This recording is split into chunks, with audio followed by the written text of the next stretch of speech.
السلام علیکم ورحمۃ اللہ وبرکاتہ۔ ناظرین کرام، آپ کو خوش آمدید کہتے ہیں۔ خطبات شہادت کا سلسلہ جاری، اور آج ہم کلام کر رہے ہیں دور نبوی صلی اللہ علیہ وسلم میں شہادتیں کس کس انداز سے صحابہ کرام نے دور نبوی میں جانوں کے نذرانے پیش کی، اس پر آج ہم کلام کر رہے ہیں۔ وقفے سے پہلے ہم نے کلام کیا کہ حضور کی انقلابی جد و جہد کی دعوت اور اقامت دین کے لیے اس جد و جہد کے دوران میں صحابہ کرام نے جانوں کے نذرانے پیش کیے۔ مکی دور سے ہم نے مثالیں آپ کے سامنے رکھیں، حضرت سمیہ رضی اللہ تعالی عنہ کی شہادت اور حضرت یاسر رضی اللہ تعالیٰ عنہ کی شہادت کا ذکر ہمارے سامنے آیا۔ بات کو آگے بڑھاتے ہیں اور نبی مکرم علیہ السلام کے دور مبارک کا سلسلہ آگے بڑھاتے ہوئے مدنی دور کا ذکر آپ کے سامنے کرتے ہیں۔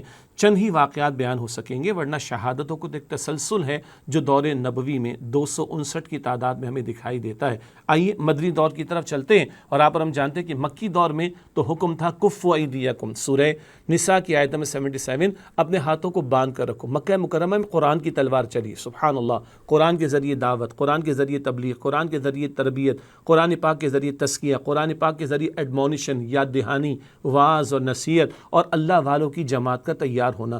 یہ پھر جماعت اترتی ہے 313 کی تعداد میں میدان بدر میں۔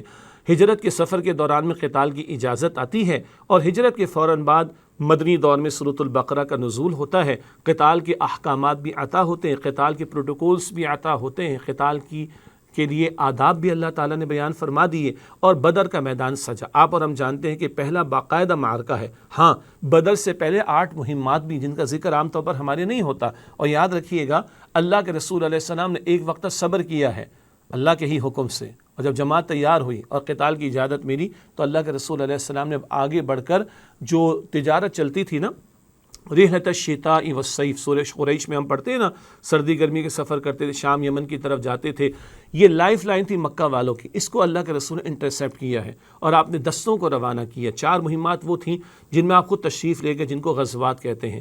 4 مہمات یا ایکسپیڈیشنز وہ ہیں جن میں آپ نے کسی صحابی کو ذمہ دار بنا کر، امیر بنا کر بھیجا۔ ایسی مہم کو سریہ کہا جاتا ہے، سریہ کی جمع پہ پلورل بنتی ہے سرایا۔ 8 مہمات بدر سے پہلے ہیں، بہرحال ان پر بھی توجہ کی ضرورت ہے۔ یہ خود اقدام حضور کی طرف سے ہوا صلی اللہ علیہ وسلم، یہ بڑی اہم اسٹریٹجی ہے رسول اکرم علیہ السلام کی، اور انقلابی جد و جہد حضور نے کیسی کی اپنی جگہ بڑا موضوع ہے۔ ہمارے سیرت پر کلام ہوتا اور بالکل ہونا چاہیے، بہت کلام ہوا، لیکن ایک ہے سیرت کا بیان، ایک ہے فلسفی آف سیرت کا بیان، ایک ہے سیرت کا بیان، ایک ہے فلسفہ سیرت کا بیان۔ یہ مکی دور میں تلوار کیوں نہیں اٹھی، کیا حکمت ہے، کیا فلسفہ ہے، اور مدنی دور میں تلوار کیوں اٹھی، کیا حکمت ہے، کیا فلسفہ ہے۔ کبھی بظاہر جھک کر صلح ہوتی 6 ہجری میں صلح حدیبیہ، اور کبھی جب ابو سفیان پھر بعد میں وہ ایمان لائے، وہ رینیو کرنے کی بات کرتے ہیں، اللہ کے رسول رینیول نہیں کرتے۔ کیوں ایسا؟ یہ کیوں جو ہے، یہ فلسفی آف سیرہ ہے۔ اس حوالے سے ہمارے استاد محترم ڈاکٹر اسرار احمد صاحب رحمۃ اللہ علیہ، ان کے بڑے عمدہ خطبات ہیں۔ خطبات کا ٹائٹل ہے منہج انقلاب نبوی۔ 11 خطبات جمعہ کم و بیش اس میں جمع کیے گئے ہیں، ارلی 80s ان کے خطابات ہیں، اور ایک ان کی زندگی کے آخر میں بڑا قیمتی اور جامع خطاب ہے جو 2.5 گھنٹے کا ہے کم و بیش، رسول انقلاب کا طریقہ انقلاب صلی اللہ علیہ وسلم۔ اس کتابچے میں یا اس ویڈیو میں بھی آپ یہ تفصیلات دیکھ سکتے ہیں کہ فلسفی آف سیرہ کیا ہے، میتھڈالوجی آف ریولوشن کیا ہے جو رسول اللہ صلی اللہ علیہ وسلم نے اختیار کی، اللہ کے رسول نے انقلابی جد و جہد کیسے کی، یہ ہمیں سیکھنا ضروری ہے۔ کیوں؟ قرآن ہمیں بتاتا ہے نا، سورہ احزاب کی آیت نمبر 21 میں لقد کان لکم فی رسول اللہ اسوۃ حسنہ، یقیناً تمہارے لیے رسول اللہ صلی اللہ علیہ وسلم کی زندگی میں بہترین نمونہ موجود ہے۔ بہرحال مدنی دور ہے، بدر پہلا باقاعدہ معرکہ ہے۔ سورہ انفال میں قرآن پاک میں تفصیل آتی ہے، یوم الفرقان اللہ تعالیٰ نے اس دن کو قرار دی۔ آپ اور ہم جانتے ہیں اور سیرت کی کتابوں میں پڑھتے ہیں 70 مشرک قتل ہوئے بدر کے موقع پر، اور ابو جہل بھی قتل ہوا تھا، اور پھر اللہ کے رسول علیہ السلام نے فرمایا کہ آج اس امت کا فرعون قتل ہوا ہے۔ یہ بات ہم جانتے ہیں کہ 70 مشرک قتل ہوئے، لیکن یہ بھی ذہن میں رکھیے 14 صحابہ کرام نے جام شہادت نوش کیا ہے۔ یہ پہلا باقاعدہ معرکہ بدر کا، اور 14 شہادتیں۔ پہلی شہادت کس کی ہے؟ غزوہ بدر کے پہلے شہید ہیں حضرت عبیدہ رضی اللہ تعالیٰ عنہ بن حارث، اور یہ اول مبارزت کا معاملہ ہوا تھا، یعنی 1 to 1 لڑائی کا معاملہ، اس میں یہ زخمی ہوئے، اور اس کے بعد ان کی شہادت کا معاملہ ہوا۔ پہلے مبارزت کا معاملہ ہوتا ہے 1 to 1 کا، اور پھر باقاعدہ دونوں گروہ کی آپس میں جنگ کا معاملہ ہوا۔ وہ تفصیل ہمیں غزوہ بدر کے حوالے سے سورہ انفال میں اور سیرت کی کتابوں میں ملتی ہے۔ البتہ پہلے شہید حضرت عبیدہ رضی اللہ تعالیٰ عنہ بن حارث ہیں جو راہ خدا میں شہید ہوئے بدر کے حوالے سے۔ یہ پہلی شہادت کا معاملہ۔ اسی بدر میں ایک اور قیمتی واقعہ پیش آتا ہے، اور وہ کیا ہے؟ 5واں نقطہ آپ کے سامنے رکھ لیں۔ 4تھا نقطہ تھا حضرت عبیدہ رضی اللہ تعالیٰ عنہ بن حارث کی شہادت کا نقطہ میں نے آپ کے سامنے رکھا۔ 5واں نقطہ غزوہ بدر کے کم سن شہید، کم عمر والے، 16 برس کی عمر، اندازہ کیجئے 16 برس کی عمر۔ ہمارے تو آج 16 برس کے 18 برس والے بھی، بلو 18 تو ہم کہتے ہیں مائنر ہے، اور ابھی تو بچہ ہے، اور ابھی تو ایسا ہے، اور ابھی تو ویسا ہے۔ محمد بن قاسم رحمۃ اللہ علیہ سن تشریف لائے تھے، بتایا جاتا ہے نا 17 برس کی عمر تھی۔ یہاں کیا معاملہ ہے؟ غزوہ بدر کے کم سن یعنی کم عمر شہید حضرت عمیر رضی اللہ تعالیٰ بن ابی وقاص۔ ابی وقاص سن کر کون یاد آتے ہیں؟ حضرت سعد بن ابی وقاص رضی اللہ تعالیٰ عنہ۔ ان کا ایک واقعہ بھی ہم نے گزشتہ پروگرام سے آپ کے سامنے پیش کیا تھا۔ ان کے چھوٹے بھائی عمیر رضی اللہ تعالیٰ بن ابی وقاص، اور یہ 16 برس کے اچھا تھے، یہ 16 برس کے۔ بہرحال یہ بدر کے موقع پر پہنچ گئے، اور ذرا کچھ چھپا کر کہیں مجھے چھوٹا سمجھ کر جو ہے وہ لے جانے سے انکار نہ کر دیا جائے۔ یہ شریک ہوئے اور شہید ہوئے۔ یعنی اس زمانے میں صحابہ کرام جو کہ بچے ہیں ابھی، یعنی چھوٹی عمر کے ہیں، اور ان صحابہ کرام کی اولاد یعنی ان کے بچے یا کسی کا چھوٹا بھائی، شوق شہادت تھا، میں کسی طرح پہنچ جاؤں، اور میں کسی طرح میدان قتال میں کھڑا ہو جاؤں، اور میں کسی طرح باطل کے مقابلے میں تلوار اٹھا لوں، اور میں کسی طرح اللہ کی راہ میں شہید ہو جاؤں۔ آج ہمارے بچوں کی امنگیں کیا ہیں؟ آج ہمارے نوجوانوں کی امنگیں کیا ہیں؟ آج ہمارا ٹائم کہاں نکلتا ہے؟ ہم سب کو پتہ ہے، اسمارٹ فون ہمارا ٹائم لے جاتا ہے، اور پھر موویز ہماری ٹائم لے جاتی ہیں، پھر جناب ہمارے ڈرامے ہمارا ٹائم لے جاتے ہیں، پھر ہمارے سیر سپاٹے ہمارا ٹائم لے جاتے ہیں، کبھی کرکٹ کا کریز آ جاتا ہے، آج کل فیفا کا کریز بھی آ گیا ہوگا، ہے نا؟ تو یہ ہمارے کریز ہیں آج، اور اگر ان میں کچھ کمی ہو جائے تو ہم سمجھتے ہیں کہ گزارا نہیں ہو رہا، ہم اس سے زیادہ ڈپرائیوڈ آف کوئی نہیں ہے۔ وجہ پتہ ہے کیا ہے؟ مقصد زندگی کلیئر نہ ہو تو چھوٹی چھوٹی چیزیں بھی پہاڑ محسوس ہوتی ہیں۔ اللہ کے نبی علیہ السلام کے صحابہ کی تربیت یہ ہوئی تھی کہ مقصد زندگی کلیئر تھا۔ اللہ اکبر کبیرہ، جب مقصد زندگی کلیئر تھا اور پتہ تھا کہ جان تب قیمتی ہوگی جب قیمتی کام میں لگے، اور سب سے قیمتی کام کس کا؟ امام الانبیاء خاتم الانبیاء صلی اللہ علیہ وسلم کا مشن، اور اس کی خاطر اگر جان لگتی ہے تو یہ سب سے قیمتی جان ہو جاتی ہے، اور پھر اس جان کے عوض اللہ جنت کا وعدہ عطا فرماتا ہے۔ اللہم ارزقنا شہادتا فی سبیلک، اللہ اپنی راہ میں ہمیں شہادت کا رتبہ عطا فرما۔ تو یہ 16 برس کے کم سن چھوٹی عمر کے صحابی ہیں عمیر رضی اللہ تعالیٰ بن ابی وقاص، یہ بھی غزوہ بدر میں جام شہادت نوش کرتے ہیں۔ چھٹی بات آپ کے سامنے رکھتے ہیں جس میں 3 باتیں آئیں گی انشاءاللہ، اور چھٹی بات کیا ہے؟ غزوہ احد میں حضرت امیر حمزہ رضی اللہ تعالیٰ عنہ، حضرت مصعب بن عمیر رضی اللہ تعالیٰ عنہ اور حضرت حنظلہ رضی اللہ تعالیٰ عنہم کی شہادتیں۔ غزوہ احد ہے سن 3 ہجری میں۔ غزوہ احد پر تفسیرہ قرآن پاک میں سورہ آل عمران میں آتا ہے، اور ہم نے سیرت کی کتاب میں پڑھا بھی ہوگا، دروس قرآن میں سنا بھی ہوگا۔ 70 صحابہ نے جام شہادت نوش کیا غزوہ احد میں۔ ایک وہ خطا کا پہلو بھی ہو گیا تھا نا، جبل رماد پر تیر اندازوں کو رسول اکرم علیہ السلام نے معین فرمایا تھا، اور یہ حکم دیا تھا یہاں سے ہٹنا نہیں، اور اپنے امیر کی بات ماننا، جن پر عبداللہ بن جبیر رضی اللہ تعالیٰ عنہ کو امیر رسول اکرم علیہ السلام نے مقرر کیا۔ دیکھو، اگر تم دیکھو کہ تمہارے ساتھیوں کے لاشیں ان کے ٹکڑے کیے جا رہے ہیں، اور ان کی لاشوں سے نوچ کر پرندے کھا رہے ہیں، تب بھی اس مقام کو نہ چھوڑنا۔ یہ نگاہ تھی، بصیرت بھری نگاہ رسول اکرم صلی اللہ علیہ وسلم کی۔ آپ نے فرمایا تھا ہٹنا نہیں۔ ابتدا میں مسلمانوں کا پلڑا بھاری رہا، مسلمانوں کو ظاہری طور پر جو ہے وہ غلبہ ملا۔ یہاں تیر اندازوں نے محسوس کیا کہ اب تو معاملہ ختم، یہ تو جنگ ہی ختم ہو گئی، چنانچہ ایک اجتہادی خطا ان سے ہوئی، درہ چھوڑا گیا، اور بعد میں خالد بن ولید رضی اللہ تعالیٰ جو ابھی ادھر نہیں ادھر ہیں، کفار کے کیمپ میں ہیں، اور ان کی عقابی نگاہوں نے تاڑ لیا کہ یہ درہ خالی ہو گیا، وہ احد کا چکر کاٹ کر پیچھے سے آئے، اور پیچھے سے آ کے مسلمانوں پر حملہ کیا۔ 70 صحابہ کرام شہید ہوئے ہیں احد کے میدان میں۔ قرآن پاک میں تفصیل سے آتا ہے، سورہ آل عمران کی آیت نمبر 121 سے 180 میں، یہ 60 آیات بنتی ہیں اور 6 رکوع بنتے ہیں سورہ آل عمران کے، تفصیل وہاں پر ہے۔ 70 صحابہ کرام نے جام شہادت نوش کیا ہے۔ میں چند ایک کا ذکر آپ کے سامنے رکھ رہا ہوں۔ سید الشہداء امیر حمزہ رضی اللہ تعالیٰ عنہ، رسالت مآب صلی اللہ علیہ وسلم کے چچا جان، اور ان کو وحشی نے، بعد میں وہ ایمان لے آئے ہیں، وہ تفصیلی واقعہ اپنی جگہ پر ہے، مگر طاق کر انہوں نے شہید کر دیا حضرت امیر حمزہ رضی اللہ تعالیٰ عنہ۔ اور حضرت امیر حمزہ رضی اللہ تعالیٰ عنہ کے لاشیں کا مثلا کیا گیا ہے۔ مثلا کہتے ہیں لاش کی بے حرمتی کرنا۔ اللہ کے رسول نے اس لاشے کو دیکھا، اپنے چچا کے لاشے کو دیکھا، اور اللہ کے رسول روئے بھی ہیں۔ باقی لوگوں پر رونے والے کچھ موجود تھے، اور اللہ کے رسول نے فرمایا کہ ہائے حمزہ پر تو کوئی رونے والا بھی موجود نہیں ہے۔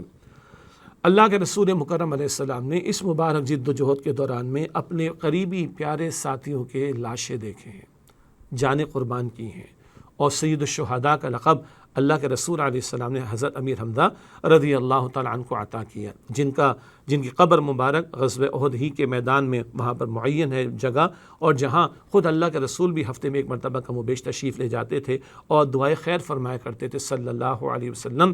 وہ امیر حمزہ رضی اللہ تعالیٰ عنہ بھی جن کی لاش کی بے حرمتی کی گئی، مثلا کیا گیا، وہ بھی احد کے میدان میں شہید ہوئے۔ یہاں مصعب بن عمیر کا لاشا بھی ہے رضی اللہ عنہ، شہید ہوئے اور دفنانے کا موقع آیا تو کپڑا پورا نہیں تھا کفن کا، سر کو ڈھانپیں تو پیر کھل جائیں، پیر کو ڈھانپیں تو سر کھل جائے، یعنی چہرہ کھل جائے۔ اللہ کے رسول علیہ السلام نے فرمایا کہ چہرے کو ڈھانپ دو اور پیروں پر گھاس رکھ دو۔ یہ کون؟ مصعب بن عمیر، جن کی 1 سال کی قرآنی دعوت کے نتیجے میں 75 افراد یثرب سے مکہ مکرمہ آ کر حضور صلی اللہ علیہ وسلم کے ہاتھ پر اسلام قبول کرتے ہیں۔ اور پیچھے ان کا تعارف کیا تھا، ہم نے ذکر کیا تھا، مالدار گھرانے کے فرزند، برہنہ کر کے نکالا گیا۔ لباس اس زمانے میں 200-250 درہم کا دور دراز سے آتا تھا، خوشبو بڑی عمدہ لگاتے تھے، مکہ کی گلیوں کو پتہ چل جاتا تھا، مکے والوں کو پتہ چل جاتا تھا مصعب بن عمیر کا یہاں سے گزر ہوا۔ ایمان لائے تو برہنہ کر کے نکال دیے گئے۔ قبولیت کیا ہوئی ہے؟ المقری قرار پائے، قاری قرآن قرار پائے، مبلغ قرآن قرار پائے، اور 1 سال کی دعوت قرآنی کے نتیجے میں 75 افراد حضور علیہ السلام پر ایمان لا رہے ہیں، آپ کے ہاتھ پر ایمان قبول کر رہے ہیں مکہ مکرمہ آ کر۔ ان کے لاشیں کو بھی اللہ کے رسول نے دیکھا، کس شان کے ساتھ مصعب گئے ہیں کہ سر کو ڈھانپ دو اور ان کے پیروں پر گھاس ڈال دو۔ یہ ہے جو غزوہ احد کے حالات ہمارے سامنے رہے۔ اور ناظرین کرام، ایک اگلی شہادت، بڑا عجیب معاملہ، آپ نے ایک ٹائٹل سنا ہوگا، غسیل الملائکہ۔ غسیل غسل سے، ملائکہ فرشتوں کو کہتے ہیں، فرشتوں نے جن کو غسل دیا، کون؟ حضرت حنظلہ بن ابو عامر خزرجی۔ یہ عجیب تاریخ ہے، ابو عامر خزرجی یہ دشمن دین تھا، اور اس کا ذکر نام لیے بغیر اس کا ذکر سورہ توبہ میں قرآن پاک میں ذکر ہوا ہے، اور یہ دشمن بن گیا تھا نبی علیہ السلام کا، مسیحیت کا ماننے والا تھا، البتہ یہ دشمن بنا ہے۔ اور بیٹے کا نام حنظلہ رضی اللہ عنہ بن ابو عامر خزرجی، یہ ایمان لے آئے رسول اکرم علیہ السلام پر۔ اور تو اور عجیب بات، حنظلہ کا نکاح ہوا پتہ کس سے؟ ابو عبداللہ بن ابی، عبداللہ بن ابی جو کہ منافقین کا سردار۔ حنظلہ رضی اللہ تعالیٰ عنہ کا نکاح عبداللہ بن ابی کی بیٹی سے ہوا، وہ بھی دشمن دین، اور ابو عامر خزرجی بھی دشمن دین، 2 دشمنان دین کے بیٹے اور بیٹی، ان کا نکاح ہوا، اور وہ رسول اکرم علیہ السلام پر ایمان لائے ہوئے ہیں۔ سنیے گا، جس رات ان کا نکاح ہوا، first night of the marriage جسے ہم کہتے ہیں نا، پہلی رات، اور بڑی تفصیل ہے، کبھی سیرت کی کتابوں میں پڑھیے گا۔ اور اس رات میں ان کی زوجہ کو کوئی خواب بھی دکھائی دیا کہ بہرحال ان کے شوہر شہید ہو جائیں گے، تو انہوں نے بہرحال تعلق قائم کیا اور کنسیو کیا، جسے انگلش میں ہم کہتے ہیں، تعلق کے نتیجے میں، اور بعد میں اللہ نے بیٹا بھی عطا کیا۔ مگر پہلے رکیے، ہوا کیا؟ یہ فرسٹ نائٹ تھی، اور صبح سے پہلے ہی اعلان لگ گیا کہ احد کی تیاری کا سلسلہ ہے۔ یہ پکار پر لبائی کہہ کے نکل گئے، تعلق قائم ہو چکا تھا زوجین کا، ذہن میں رکھیے گا، کنسیو بھی ہو گیا معاملہ، ذہن میں رکھیے گا، بعد میں پتہ چلا، اور یہ پہنچ گیا احد کے میدان اور شہید ہو گئے۔ اللہ کے رسول علیہ السلام کو وحی کے ذریعے بتایا گیا کہ فرشتوں نے ان کو غسل دیا ہے، تو آپ صلی اللہ علیہ وسلم نے معلوم کیا، بھائی پوچھو کیا معاملہ ہے اس کا؟ پتہ چلا یہ فرسٹ نائٹ تھی، اور ان کا نکاح ہو گیا تھا، اور ان کا تعلق قائم ہو گیا تھا زوجہ سے، اور نتیجتاً غسل فرض ہو گیا تھا۔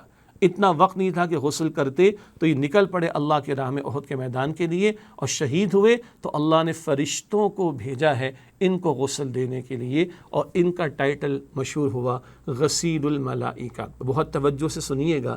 اور اس اللہ کی بندی نے، جو ان کی زوجہ محترمہ، انہوں نے جو خواب دیکھا کہ آسمان سے کوئی نور ان کو دکھائی دیا اور ان کی گود میں آ گیا ہے، یہ اشارہ تھا کوئی بیٹے کے عطا کیے جانے کی طرف، تو انہوں نے تعلق قائم کیا اس خواب کو دیکھنے کے باوجود، اور کل اللہ نے بیٹا عطا کیا۔ اس بیٹے کا نام تو مجھے نہیں پتا، مگر پتہ ہے اس بیٹے کا مشہور نام کیا ہے؟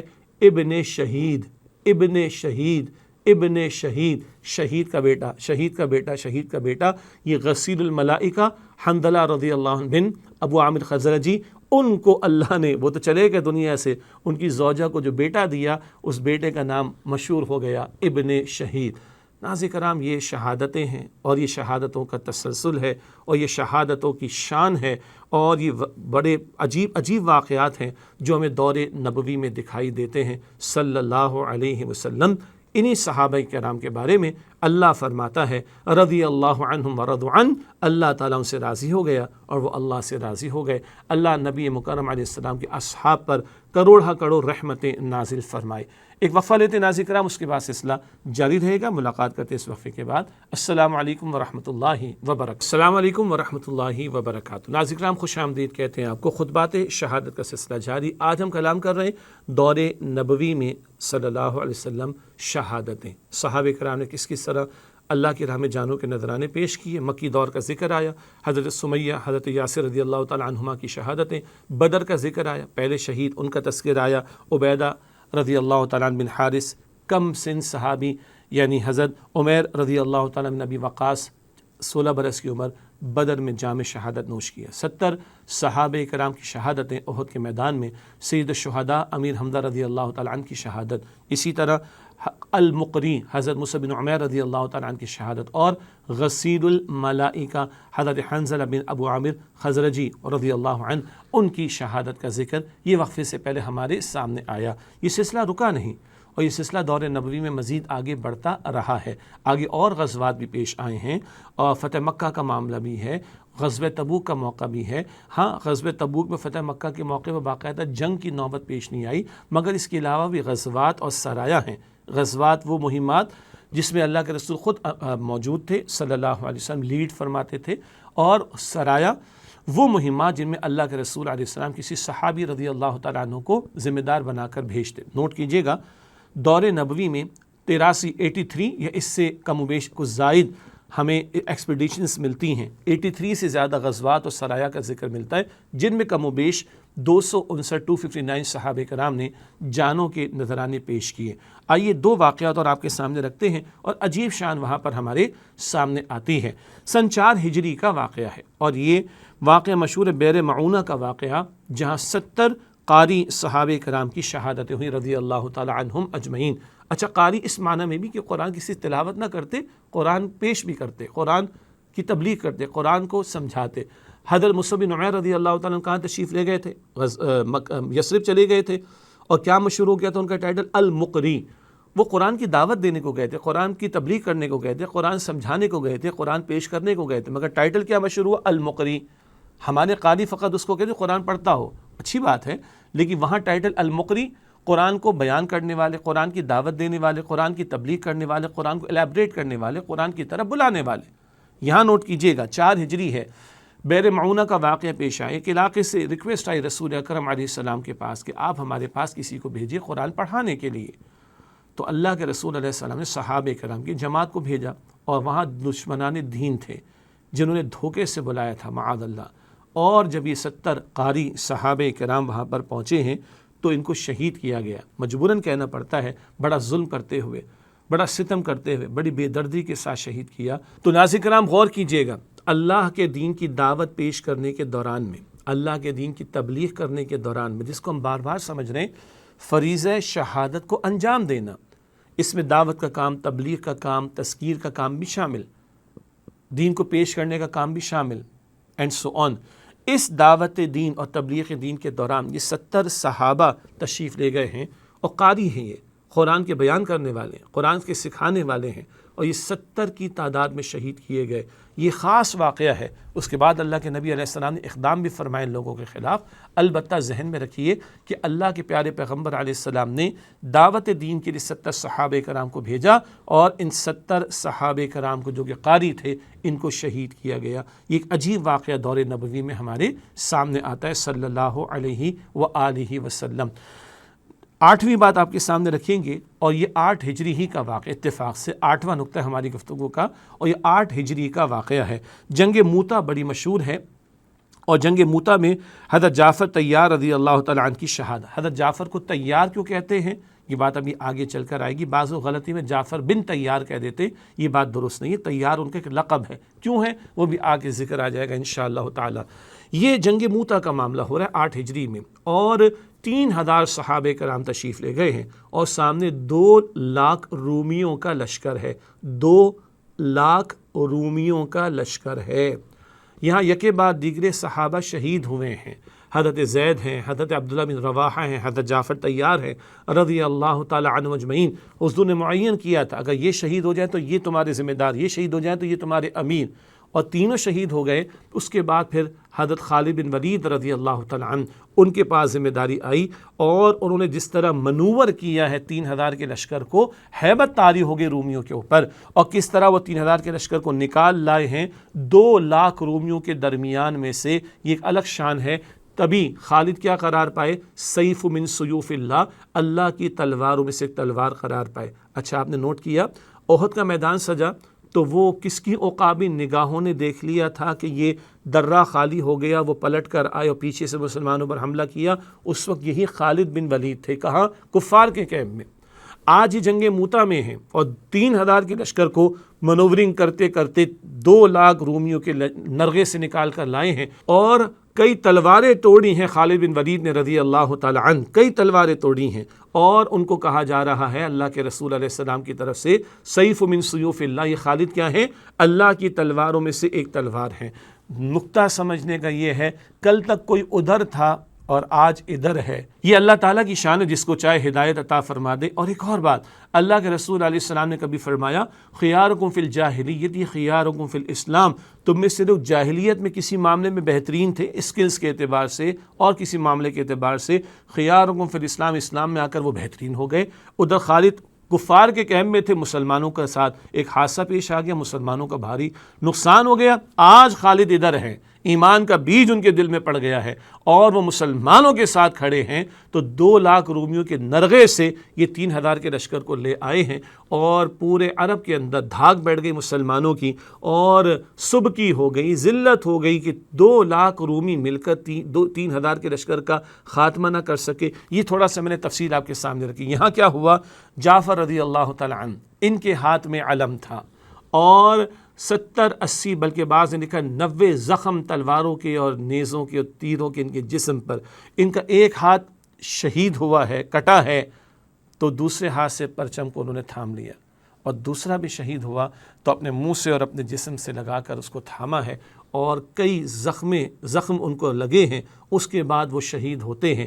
ادھر دنیا میں 2 بازو کٹے ہیں، تو رسول اللہ علیہ السلام نے فرمایا کہ جنت میں اللہ نے 2 پر جعفر کو عطا کیے. طیار، طائر کہتے پرندے کو، طیار اسی سے، طیارہ بھی تم کہتے نا، تو جہاز کے بھی پر ہوتے ہیں. حضرت جعفر رضی اللہ تعالیٰ عنہ کو جنت میں اللہ نے پر عطا فرمائے، اس نسبت سے وہ طیار قرار پائے. باقی تفصیل اپنی جگہ پر ہے کہ جب یہ جنگ موتا کا معاملہ پیش آیا تو یکے بعد دیگرے 3 سپہ سالار لشکر کے کہہ لیجیے وہ شہید ہوئے، اور حضرت جعفر کس شان کے ساتھ گئے؟ 70-80 بعد مرتبہ لکھا ہے کہ 90 زخم ان کے وجود پر ہیں، لیکن ایک ہاتھ کٹتا ہے، دوسرا ہاتھ کٹتا ہے، تھامے رہتے ہیں یہاں تک کہ شہید ہوتے ہیں. اور اللہ کے رسول علیہ السلام پھر ان کو بشارت دیتے ہیں، ان کے لیے بشارت دیتے ہیں کہ اللہ نے ان کو جنت میں پر عطا فرمائے ہیں.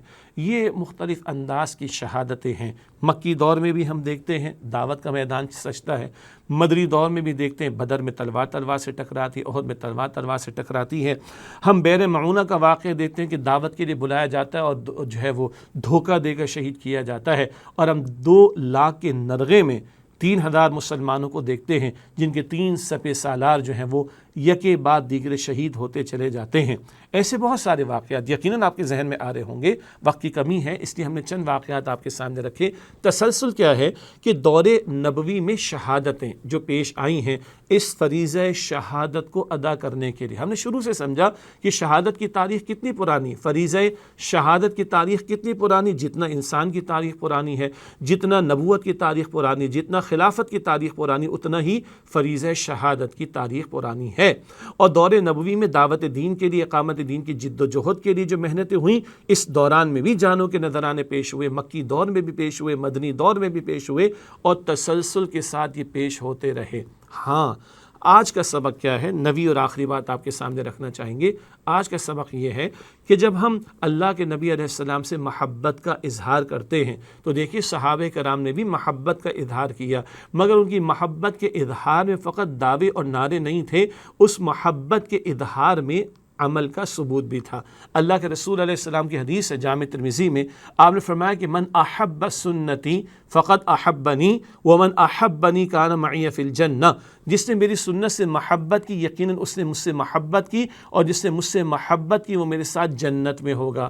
دوبارہ سنیے، جس نے میری سنت سے محبت کی اس نے مجھ سے محبت کی، اور جس نے مجھ سے محبت کی وہ میرے ساتھ جنت میں ہوگا. تو صحابہ کرام نے محبت کا دعویٰ فقط نہ کیا، فقط نعرے نہیں لگائے، ثبوت پیش کیا.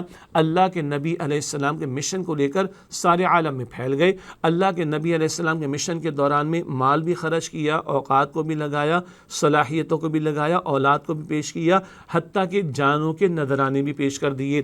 دعوت کے کام کے دوران بھی جانیں پیش کی، نفاذ دین کی جد و جہد کے دوران بھی جانیں پیش کی، غزوات کے میدان میں بھی جانوں کا نذرانہ پیش کیا. تو ہم سے بھی تو تقاضا ہے نا، ہم محبت کے اگر دعوے دار ہیں رسول اکرم علیہ السلام کی، تو پھر ہم سے بھی تو تقاضا ہے کہ رسول اللہ علیہ السلام کے مشن سے محبت ہو. آج دعوت دین کی ذمہ داری میرے اور آپ کے کاندھوں پر ہے.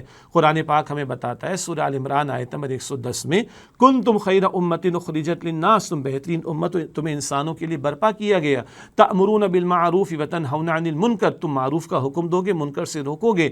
یہ ذمہ داری ہمارے کاندھوں پر ہے. سورہ آل عمران آیت نمبر 143 ہے، وَكَذَلِكَ جَعَلْنَاكُمْ أُمَّةً وَسَطًا لِتَكُونُوا شُهَدَاءَ عَلَى النَّاسِ، تمہیں امت وسط درمیانی امت بنایا تاکہ تم لوگوں پر اللہ کے دین کی گواہی پیش کرو. وَيَكُونَ الرَّسُولُ عَلَيْكُمْ شَهِيدًا، اور اللہ کے رسول تم پر شہید ہو جائے، تم پر دین کی گواہی پیش کرے. ہمیں قرآن پاک 2 مرتبہ فرماتا ہے، سورہ نساء کی آیت نمبر 135 میں، سورہ مائدہ کی آیت نمبر 8 میں ایک ہی بات آئی، ایک جگہ کے الفاظ ہیں، کونوا قوامین بالقسط، قسط کے عدل کے قائم کرنے والے بن جاؤ. قرآن پاک ہمیں فرماتا ہے سورہ شورا کی آیت نمبر 13 میں، اقیموا الدین ولا تتفرقوا فیہ، دین کو قائم کرنے کی جد و جہد کرو، اس بارے میں کسی تفرقے میں مبتلا نہ ہو جاؤ. یعنی جو ذمہ داریاں رسول اکرم علیہ السلام کے کاندھوں پر تھیں، دعوت دین کی، نفاذ دین کی، اقامت دین کی، عدل کے نظام کو قائم کرنے کی، باطل کے خاتمے کی، لیظہرہ علی الدین کلہ، کل زمین پر، نظام زندگی پر اللہ کا دین غالب ہو جائے. اب یہ ہمارے کاندھوں پر ہے. ان واقعات کے بیان کرنے کا مقصد کیا ہے؟ ایک انسپریشن تو پیدا ہو، ایک موٹیویشن تو پیدا ہو، ایک ترغیب و تشویق تو ملے، ایک جذبہ ایمانی تو ہمارا بیدار ہو. اتنے قیمتی افراد، اتنی قیمتی جانیں اس کام میں لگیں، وہ کام قیمتی ہے، اس قیمتی کام میں ہماری جانیں لگیں گی تو ہم بھی قیمتی ہو جائیں گے انشاءاللہ تعالی. اسی لیے بار بار دعا ہم کرتے ہیں، اللہم ارزقنا شہادۃ فی سبیلک، اے اللہ اپنی راہ میں ہمیں شہادت کا رتبہ عطا فرما. میں تنہائی میں سوچوں، آپ بھی تنہائی میں سوچیں. آج ہمیں اللہ کے پیغمبر علیہ السلام کے دین کو مٹتے ہوئے دیکھ کر، معاف کیجیے گا، احکام الہی کو ٹوٹتے ہوئے دیکھ کر کچھ افسوس ہوتا ہے. ہمارے گھر میں گلاس ٹوٹے ہمیں غصہ آتا ہے، اسمارٹ فون کی اسکرین ٹوٹ جائے غصہ آتا ہے، مہنگے فون کی اسکرین ٹوٹ جائے اور غصہ آتا ہے، کوئی اور مہنگی شے ٹوٹ جائے تو غصہ آتا ہے. اللہ کا حکم ٹوٹتا ہے غصہ آتا ہے، اللہ کی شریعت پامال ہوتی ہے غصہ آتا ہے، نبی مکرم صلی اللہ علیہ وسلم کی تعلیمات کی خلاف ورزی ہوتی، ہمیں غصہ آتا ہے. ہم اپنے ایمان کو چیک تو کر لیں، کیا واقعی ہم امتی ہیں؟ کیا واقعی سچے امتی ہیں؟ اور کیا واقعی رسول اکرم علیہ السلام سے دل سے محبت رکھتے ہیں؟ جن صحابہ کرام نے محبت رکھی وہ تو جانیں تک پیش کر گئے، راہ خدا میں جانوں تک کا نذرانہ پیش کر گئے. ہم اپنا وقت بھی لگا رہے ہیں اللہ کے دین کو سیکھنے کے لیے، اپنے اوقات کو لگا رہے ہیں اللہ کے احکامات پر عمل کرنے کے لیے، اپنے وقت کو صرف کر رہے ہیں اللہ کے دین کی دعوت کے لیے، اپنی جانیں قربان کرنے کی تیاری کر رہے ہیں اللہ کے دین کے کلمے کی سربلندی کے لیے. اور کیا اللہ کی راہ میں شہادت کا رتبہ پانے کی تمنا ہم رکھتے ہیں اپنے اندر یا نہیں؟ یہ فوڈ فار تھاٹ ہے. ورنہ تو باتیں تو بہت اچھی بیان ہو رہی ہیں، but what for me in that? اللہ کے نبی علیہ السلام نے دعا فرمائی اللہم انی اسألک علما نافعا، اے اللہ میں تجھ سے اس علم کا سوال کرتا ہوں جو نفع دینے والا ہو۔ تو یہ علم تو میرے پاس بھی آ گیا، میں نے آپ کے سامنے بیان کر دیا، آپ کے پاس بھی آ گیا، آپ نے سن لیا۔ اب اس میں نفع کا پہلو کیا ہے کہ اس علم کا ریفلیکشن میری اور آپ کی زندگی میں آئے۔ نوٹ کیجئے گا، آخری بات عرض کرتا ہوں، میری اور آپ کی زندگی کے اہم ترین 5 سوالات کا ذکر آتا ہے جامع ترمذی شریف کی حدیث میں۔ رسول اللہ صلی اللہ علیہ وسلم نے فرمایا بندے کے قدم اس کی جگہ سے ہٹ نہیں سکیں گے قیامت کے دن جب تک وہ 5 سوالات کے جوابات نہ دے دے۔ آج کسی ہیڈ لائن نیوز میں سوالات نہیں ملیں گے، کسی اسٹیٹس اپڈیٹ میں سوالات نہیں ملیں گے، یہ رسول اللہ کی باتوں میں ملیں گے صلی اللہ علیہ وسلم۔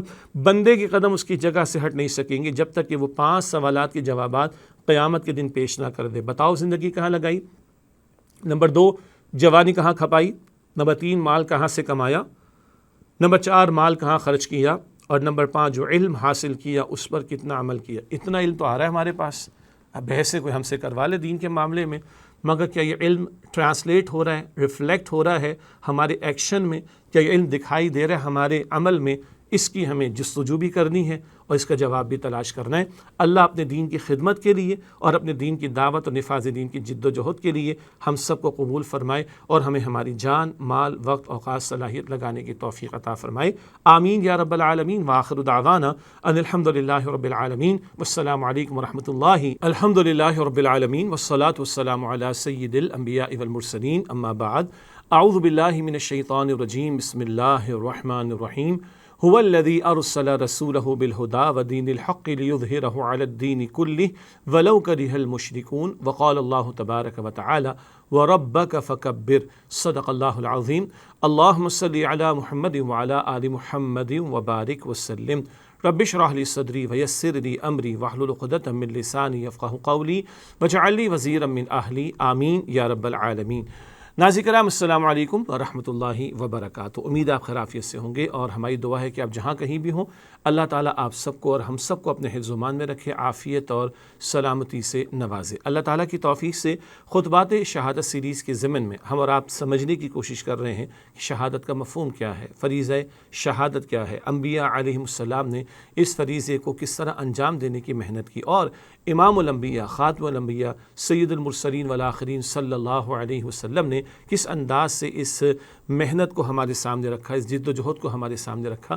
ابتدا میں 2 آیات آپ کے سامنے پیش کی گئیں۔ سورہ صف کی آیت نمبر 9 ہے جہاں اللہ تعالیٰ نے حضور اکرم صلی اللہ علیہ وسلم کے انقلابی مشن کو بیان فرمایا۔ پہلے بھی ہم نے کلام کیا، اللہ تعالیٰ فرما رہا ہے کہ هو الذی ارسل رسولہ بالہدی ودین الحق لیظہرہ علی الدین کلہ، اللہ ہے جس سے اپنے رسول مکرم صلی اللہ علیہ وسلم کو بھیجا، الہدا مکمل ہدایت نامہ قرآن حکیم دے کر، ودین الحق دین حق دین اسلام دے کر، لیظہرہ علی الدین کلہ تاکہ آپ اس دین حق کو کل نظام زندگی پر غالب فرما دیں، ولو کرہ المشرکون چاہے مشرکین کو کتنا ہی ناگوار گزرے۔ یاد رکھیے گا شرک یہ بھی ہے کہ بتوں کو سجدہ کیا جائے، شرک یہ بھی ہے کہ اللہ کی محبت کے برابر کسی کی محبت کو کر دی جائے، شرک یہ بھی ہے کہ اللہ کی اطاعت کے برابر کسی کی اطاعت کو کر دیا جائے، شرک یہ بھی ہے کہ اللہ کے قانون کے برابر کسی کے قانون کو کر دیا جائے، یا اللہ کے قانون کو بائی پاس کر کے غیر اللہ کے قانون کو نافذ کیا جائے۔ قرآن حکیم میں رسول اکرم صلی اللہ علیہ وسلم کو یہ بھی ارشاد فرمایا گیا سورۃ المدثر کے بالکل آغاز میں، وَرَبَّكَ فَكَبِّرْ،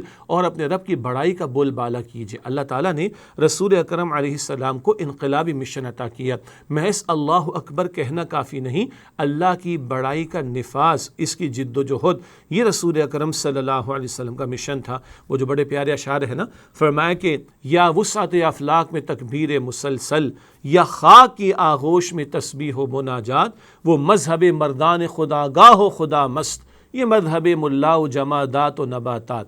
بھئی جمادات، نباتات، ہر ایک شے اللہ کی تسبیح کر رہی۔ قرآن کریم میں سورہ بنی اسرائیل میں ہم پڑھتے ہیں آیت نمبر 44 میں، وَإِن مِّن شَيْءٍ إِلَّا يُسَبِّحُ بِحَمْدِهِ وَلَٰكِن لَّا تَفْقَهُونَ تَسْبِيحَهُمْ۔ اللہ تعالیٰ فرما رہے کوئی شے زمین میں نہیں ہے جو اللہ کی تسبیح نہ کرتی ہو مگر تم اس کی تسبیح کو سمجھ نہیں کر سکتے۔ تو جمادات، نباتات، یہ پودے، چاند، ستارے، سب کچھ اللہ کی تسبیح کر رہے ہیں، اللہ کی بڑائی بیان کر رہے ہیں، مگر ہم انسانوں سے جو کہ اشرف المخلوقات ہیں، کچھ اور اللہ کو مطلوب ہے، اور وہ کیا ہے؟ اللہ کی بڑائی کا بول بالا کرنے کی جد و جہد کرنا۔ یہ انقلابی مشن تھا رسول اکرم صلی اللہ علیہ وسلم کا، اور اس مشن کے حوالے سے ہم نے جانا گزشتہ نشستوں میں کہ 23 برس کی محنت رسول اکرم علیہ السلام کی، مکی دور ہو، مدنی دور ہو، دعوت دین کی محنت، اقامت دین کی جد و جہد کی محنت، یہ بات مستقل ہمیں دکھائی دیتی ہے۔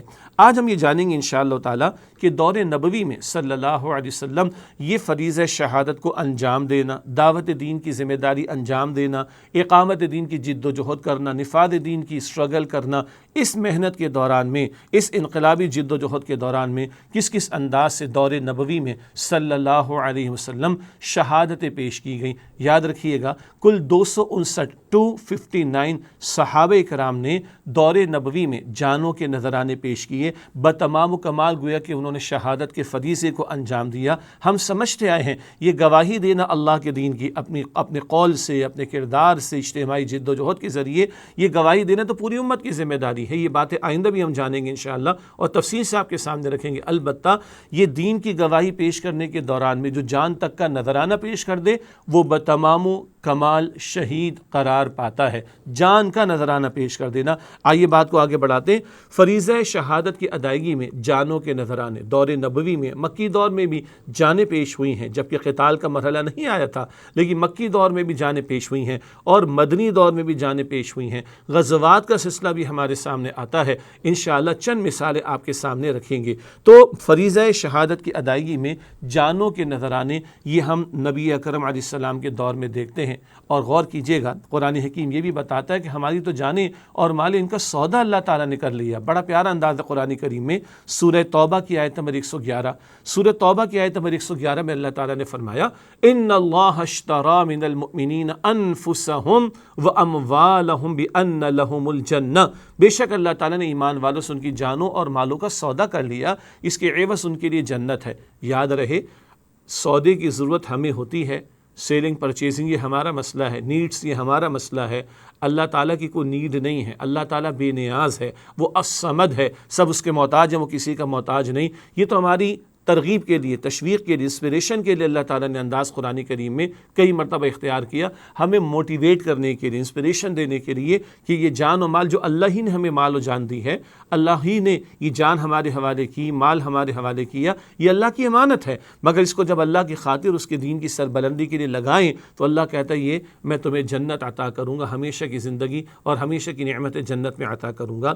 اسی آیت میں آگے چل کے ذکر آتا ہے یقاتلون فی سبیل اللہ، وہ قتال کرتے ہیں، اور ایک اور ترجمہ ہوگا عربی اسلوب میں، اور قتال کرتے رہیں گے اللہ کی راہ میں، فیقتلون ویقتلون، بس وہ قتل کرتے بھی ہیں اور قتل یعنی شہید ہوتے بھی ہیں۔ تو اس سودے کی ادائیگی کے لیے جان و مال کو کھپانے کے اعتبار سے اس کی انتہائی شکل کیا ہے؟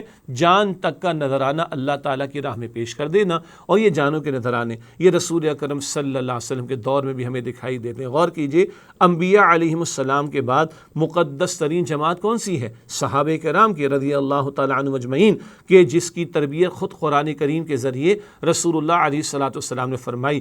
تو کتاب و سنت کے نتیجے میں کیسا معاشرہ سامنے آئے، کتاب و سنت کی تعلیم پر مبنی معاشرہ، سوسائٹی کیسی ہوتی ہے، وہ صحابہ کرام کی جماعت میں دکھائی دے گی۔ اور انبیاء علیہم السلام کے بعد یہ مقدس ترین افراد ہیں، ان کی جانیں بھی اللہ کے کلمے کی سربلندی کے لیے دور نبوی میں 259 کی تعداد میں پیش ہوتی ہوئی ہمیں دکھائی دیتی ہیں۔ آئیے بات کو آگے بڑھاتے ہیں۔ آج 9 باتیں آپ کے سامنے رکھ دی ہیں، ہمیشہ ہم آپ کے سامنے یہ نمبرز رکھتے ہیں تاکہ فوکس ہو کر گفتگو رہے، بیان کرنے والا بھی فوکس رہے اور سننے والے بھی فوکس کے ساتھ، توجہ کے ساتھ بات کو سمجھ سکیں۔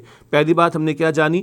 دعوت اور اقامت دین کی جد و جہد، دعوت دین، اقامت دین کی جد و جہد جو 23 برس کی تھی رسول اکرم علیہ السلام کی، اس کا مشن کیا تھا، مقصد کیا تھا؟ اللہ کا کلمہ سربلند ہو جائے، اللہ کی زمین پر اس کا دین نافذ ہو جائے، اللہ کی بڑائی کا بول بالا ہو جائے۔ پہلی بات تو ہم نے یہ جانی، اور دوسری بات ابھی ہم نے سمجھی، فریضہ شہادت کی ادائیگی میں جانوں کے نذرانے، تو 259 صحابہ کرام کی جانوں کے نذرانے دور نبوی میں پیش ہوتے ہوئے دکھائی دیتے ہیں۔ چند مثالیں ہم آپ کے سامنے رکھنا چاہیں گے۔ اب آئیے تیسری بات کی طرف، اور وہ تیسری بات ہے مکی دور میں حضرت سمیہ رضی اللہ تعالیٰ عنہ اور حضرت یاسر رضی اللہ تعالیٰ عنہ، ان کی شہادتیں، یہ دونوں شوہر اور بیوی ہیں، اور توجہ کیجئے گا، خواتین بھی یہ گفتگو سن رہی ہوں گی۔ پہلی شہادت جان کا نذرانہ، پہلی شہادت نبی اکرم علیہ السلام کی مقدس جد و جہد کے دوران میں ایک خاتون نے پیش کی ہے. کون؟ بی بی سمیہ رضی اللہ تعالیٰ عنہ. یہ گھرانہ ایسا تھا، باہر سے آ کر آباد ہوئے تھے اور یہاں ان کو کسی قبیلے کی پروٹیکشن حاصل نہیں تھی. ذہن میں رکھیے گا، قبائلی زندگی تھی اور اگر قبیلے کی پروٹیکشن حاصل ہو تو پیچھے پورا قبیلہ کھڑا ہوتا ہے. کسی سے جھگڑا ہو جائے، لڑائی ہو جائے، بحث ہو جائے، تنازعہ ہو جائے، قبیلہ پیچھے کھڑا ہوتا ہے. قبیلے کی حمایت ہے بندے کے پاس تو بندہ کھڑا رہتا ہے. لیکن جو باہر سے آ کر آباد ہوا، اس کو اگر قبیلے کی حمایت حاصل نہیں تو اس کی زندگی تو بڑی ہی اجیرن تھی، بڑی ہی مشقت والی تھی اور ان کو ان جانوروں کی سطح پر زندگی گزارنے پر مجبور کیا جاتا تھا. غلاموں اور کنیزوں کا تو یہ حال تھا. وہ افراد کے جو یہاں آ کر آباد ہوئے مکہ مکرمہ میں اور ان کو قبیلے کی پروٹیکشن حاصل نہیں تو ان کو انسانی حقوق میسر نہیں آتے، تو ان کو پروٹیکشن آف لائف میسر نہیں آتی تھی. ان پر ظلم و ستم کے پہاڑ توڑے جاتے تھے. چنانچہ ابو جہل جو کہ اس امت کا فرعون قرار پایا، آپ کے علم میں ہوگا جب غزوہ بدر میں قتل ہوا ابو جہل تو رسول اللہ صلی اللہ علیہ وسلم نے ارشاد فرمایا آج اس امت کا فرعون قتل ہوا. تو اس فرعون کو بھی یاد رکھیے جو بنی اسرائیل پہ ظلم و ستم کرتا تھا، ان کے بیٹوں کو قتل کرواتا تھا، عورتوں کو زندہ رکھتا تھا، ظلم و ستم کے پہاڑ ان پر توڑتا تھا. تو یہ ابو جہل اس امت کا فرعون اللہ کے رسول علیہ السلام نے اس کو قرار دیا. یہ بھی ظلم و ستم کرتا تھا ان غلاموں پر، کنیزوں پر جو اسلام قبول کر لیتے تھے. یہ حضرت سمیہ اور حضرت یاسر رضی اللہ تعالیٰ عنہما کہ جن کو کسی قبیلے کی پروٹیکشن حاصل نہیں تھی مگر یہ ایمان لے آئے تھے رسول اکرم صلی اللہ علیہ وسلم پر، ان پر زندگی اجیرن کر رکھی تھی. اور اسی ابو جہل بدبخت نے ظلم و ستم کے پہاڑ ان پر توڑے، اتنا کہ اللہ کے رسول علیہ السلام یہ سب کچھ دیکھتے تو آپ فرماتے کہ اصبروا یا آل یاسر فإن موعدکم الجنہ، اے یاسر کے گھر والوں صبر کرنا، بے شک تمہارے لیے جنت کا وعدہ ہے. ابو جہل نے بڑی بے دردی کے ساتھ بی بی سمیہ رضی اللہ تعالی عنہا کو شہید کیا ہے، برچھی مار کر، نیزہ مار کر، اور ان کے نازک مقام پر اللہ اکبر کبیرہ بڑی بے دردی سے شہید کیا ہے. اللہ اکبر کبیرہ. ایک عورت، اندازہ کیجئے، فطری طور پر کمزور مگر ایمان کی دولت میسر آ جائے تو اللہ وہ استقامت بھی عطا کرتا ہے کہ وہ باطل کے مقابلے میں کھڑی ہو جاتی ہے، یہاں تک کہ شہید ہونے کو تیار ہو جاتی ہے. آج اگر دنیا کوئی نظارے دیکھنا چاہتی ہے تو غزہ میں دیکھ لے، جہاں مائیں چار بیٹے اللہ کی راہ میں پیش کر کے جو شہید ہو گئے، وہ مائیں یہ کہتی کہ پانچواں بھی ہوگا تو اللہ کی راہ میں پیش کر دیں گے. اور ان ماؤں کی استقامت کو دیکھ کر آسٹریلیا میں، یو کے میں، یو ایس اے میں، مغربی ممالک میں، غیر مسلم ممالک میں لوگ پریشان ہو گئے. بعض آسٹریلین عورتوں نے یہ عورتوں کی استقامت غزہ میں دیکھ کر اسلام قبول کر لیا. یہ صرف محض واقعات نہیں ہیں، ان میں ایمان کی حرارت ہے ہمارے لیے. اللہ مجھے اور آپ کو عطا فرمائے. انسپریشن ہے، ترغیب ہے، تشویق ہے، استقامت کا سامان ہے. تو پہلی شہادت مکی دور میں، ابھی قتال کا مرحلہ نہیں، قتال کی اجازت ہجرت کے سفر کے دوران میں آئی ہے، قتال کا مرحلہ مدنی دور میں آیا ہے، غزوات کا معاملہ مدنی دور میں آیا. یہ مکی دور میں جو ظلم و ستم ہوا اس کے تناظر میں پہلی شہادت حضرت سمیہ رضی اللہ تعالی عنہ کی. انہی کے شوہر حضرت یاسر رضی اللہ تعالی عنہ. اچھا ناظرین کرام نوٹ کیجئے گا، یہ حضرت یاسر کا نام لے کر اصبروا یا آل یاسر، اے یاسر کے گھر والوں صبر کرنا، فإن موعدکم الجنہ، بے شک تمہارے لیے جنت کا وعدہ. پیچھے میں ایک بات کہہ گیا تھا وہ حضرت عمار کے بارے میں. حضرت عمار ان کے بیٹے ہیں، حضرت یاسر کے بیٹے، حضرت سمیہ کے بیٹے. تو پچھلی بات میں ذرا وضاحت کر رہا ہوں اس کی. حضرت عمار پر بھی ظلم و ستم ہوا، ان کا واقعہ الگ ہے. ان کو پھر اللہ کے رسول علیہ السلام نے رخصت کی اجازت دی کہ اگر تم پر زور ڈالے تو تم کلمہ کفر کہہ دینا مگر تمہارا دل ایمان پر مطمئن رہے. وہ رخصت کا پہلو ان کے بیٹے حضرت یاسر، حضرت سمیہ کے بیٹے عمار رضی اللہ عنہ. یہاں اللہ کے رسول علیہ السلام جو ظلم و ستم ان پر دیکھتے تو فرماتے کہ اصبروا یا آل یاسر فإن موعدکم الجنہ، کہ یاسر کے گھر والوں صبر کرنا، بے شک تمہارے لیے جنت کا وعدہ ہے. حضرت یاسر کو بھی بڑی بے دردی سے شہید کیا گیا، بڑا ظلم کر کے ان پر شہید کیا گیا. مختلف روایات ہیں، بعض روایات میں ذکر آتا ہے کہ ان کو اونٹوں سے باندھ کر دوڑا دیا گیا اور ان کے جسم کے ٹکڑے ٹکڑے ہو گئے. اللہ اکبر کبیرہ. اور اس کے برعکس بھی بعض دیگر روایات ہیں، مگر بڑا ظلم اور ستم کر کے انہیں شہید کیا گیا. مگر وہ اللہ کی راہ میں ڈٹے رہے اور استقامت کا پہاڑ بنے رہے اور عزیمت کا راستہ انہوں نے اختیار کیا اور اللہ کے رسول علیہ السلام کی بشارت پر پورا ان کا ایمان تھا. تو بی بی سمیہ بھی شہید ہوئی رضی اللہ تعالی عنہا اور ان کے شوہر حضرت یاسر بھی شہید ہوئے. یہ اولین شہادتیں ہیں دور نبوی میں صلی اللہ علیہ وسلم. مکہ مکرمہ میں جبکہ ابھی قتال کا مرحلہ نہیں آیا تب بھی جانوں کے نذرانے پیش ہوئے. اس سے معلوم ہوا کہ جانوں کے نذرانوں کا پیش ہونا یہ صرف میدان جنگ میں نہیں ہوا کرتا. کبھی ظلم و ستم کرنے والے دشمنان دین مسلمانوں پر زندگی اجیرن کرتے ہیں، ان پر ظلم و ستم کے پہاڑ توڑتے ہیں ان کو قید و بند کی صعوبتیں مشقتیں جھیلنے پر مجبور کرتے ہیں، اور کبھی ان کی جیلوں میں اموات واقع ہو جاتی ہیں، کبھی گھروں میں اموات واقع ہو جاتی ہیں، اور وہ اللہ کی راہ میں اس انداز سے چلے جاتے ہیں کہ گویا کہ جان کا نذرانہ پیش کر رہے ہیں، وہ بھی شہادت کا رتبہ حاصل کرتے ہیں۔ جنگ کے بغیر بھی، جنگی حالات کے بغیر بھی یہ مواقع کبھی آ سکتے ہیں، جیسے کہ بی بی سمیہ رضی اللہ تعالیٰ عنہ کی شہادت اور حضرت یاسر رضی اللہ تعالیٰ عنہ کی شہادت۔ یہ شہادتیں دو میں نے آپ کے سامنے رکھیں، باقی مکی دور کا ایک ذکر ہمارے سامنے آ گیا کہ حضرت بلال رضی اللہ تعالیٰ عنہ کتنا ظلم و ستم ہوتا، حضرت خباب بن ارت رضی اللہ تعالیٰ عنہ دہکتے انگاروں پر لٹایا جاتا ان کو، اور ان کی چربی پگھلتی تو انگارے بجھتے تھے، اور ان کی پیٹھ جو ہے وہ جل کر سیاہ ہو چکی تھی، اللہ اکبر کبیرہ۔ اسی طرح غلام اور کنیزوں پر جو ظلم و ستم ہوتا تھا ہم پہلے بات کر چکے ہیں، اور صبر ہی صبر کی تلقین مکی دور میں، مگر اس صبر کے دوران میں جہاں یہ ظلم و ستم ہے وہاں جانوں کے نذرانے بھی ہیں، اور یہ بتمام و کمال شہادت کے فریضے کو انجام دینے کا معاملہ کہ جان تک بھی اللہ تعالیٰ کی راہ میں پیش کر دی جائے۔ یہ تین باتیں بھی ہم نے آپ کے سامنے رکھی، رسول اکرم علیہ السلام کی نبوی جد و جہد جو کہ دعوت دین اور اقامت دین کے لیے تھی، اور نمبر دو اس جد و جہد کے دوران میں جانوں کے نذرانے پیش ہوئے تقریباً 259 کی تعداد میں، اور نمبر تین مکی دور میں حضرت سمیہ رضی اللہ تعالیٰ عنہ اور حضرت یاسر رضی اللہ تعالیٰ عنہ کی شہادت۔ اللہ ان صحابہ کرام پر اپنی رحمت نازل فرمائے، ان کے درجات کو بلند فرمائے، اور ہمیں انسپریشن لینے کی توفیق دے۔ اللہ اپنی راہ میں ہمیں شہادت کا رتبہ عطا فرمائے۔ ناظرین کرام، ایک وقفہ لیتے ہیں، اور وقفے کے بعد یہ گفتگو جاری رہے گی، اور مدنی دور کی کچھ شہادتوں کا تذکرہ آپ کے سامنے رکھتے ہیں۔ ملاقات ہوتی ہے ایک وقفے کے بعد انشاءاللہ۔ السلام علیکم ورحمۃ اللہ وبرکاتہ۔